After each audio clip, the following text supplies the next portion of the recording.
Hi friends, இன்னைக்கு பார்க்க போகிறது இந்த சிம்பிளிஃபிகேஷன் தான். Square root of 98 minus square root of 32 plus square root of 50யோட வேல்யூ என்ன அப்படின்னு கேட்டிருக்காங்க. இது எப்படி ஈஸியாக சால்வ் பண்ணலான்னு பார்க்கலாம் வாங்க.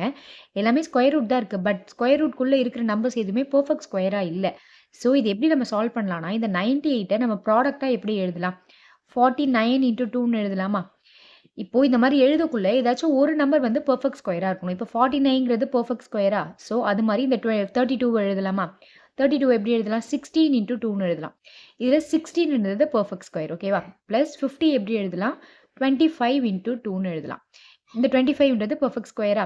இப்போ இந்த 49 இன்ட்டு 2ன்றதுல 49 நான் ஸ்கொயர் ரூட்லேருந்து வெளியில் எடுத்துகிட்டு வந்துட்டேன்னா 7 ஸ்கொயர் ரூட் ஆஃப் 2ன்னு வந்துருமா? மைனஸ் இந்த 16 ஸ்கொயர் ரூட்லேருந்து வெளியில் எடுத்துட்டேன்னா 4 ஸ்கொயர் ரூட் ஆஃப் 2ன்னு வந்துருமா? ப்ளஸ் 25 ஸ்கொயர் ரூட்லேருந்து வெளியில் எடுத்துகிட்டு வந்தேன்னா 5 ரூட் 2ன்னு வந்துருமா? இப்போ பாருங்கள், மூணுத்துலேயும் ஸ்கொயர் ரூட் அப்படின்னு ஸ்கொயர் ரூட் ஆஃப் 2 அப்படின்றது காமனாக இருக்கா? ஸோ ஸ்கொயர் ரூட் ஆஃப் 2வை நான் வெளியில் எடுத்துக்கிறேன். 7 மைனஸ் 4 ப்ளஸ் 5 அப்படின்னு வந்துருமா? இப்போ ஸ்கொயர் ரூட் ஆஃப் 2 இன்ட்டு இதை சிம்பிளிஃபை பண்ணிங்கன்னா 8 வரும். ஸோ 8 ரூட் 2 தான் இதனுடைய ஆன்சர். சரி, இப்போ இந்த கொஸ்டினுக்கான ஆன்சர் நீங்கள் கமெண்ட் பண்ணுங்கள். இந்த வீடியோ உங்களுக்கு யூஸ் பண்ணிச்சுன்னா காம்படிட்டிவ் எக்ஸாமுக்கு தயாராகிறவங்க ஃப்ரெண்ட்ஸோட ஷேர் பண்ணிக்கோங்க. நம்ம பேஜை ஃபாலோ பண்ணிக்கோங்க. நெக்ஸ்ட் ஷார்ட் வீடியோவில் பார்க்கலாம். தேங்க்யூ.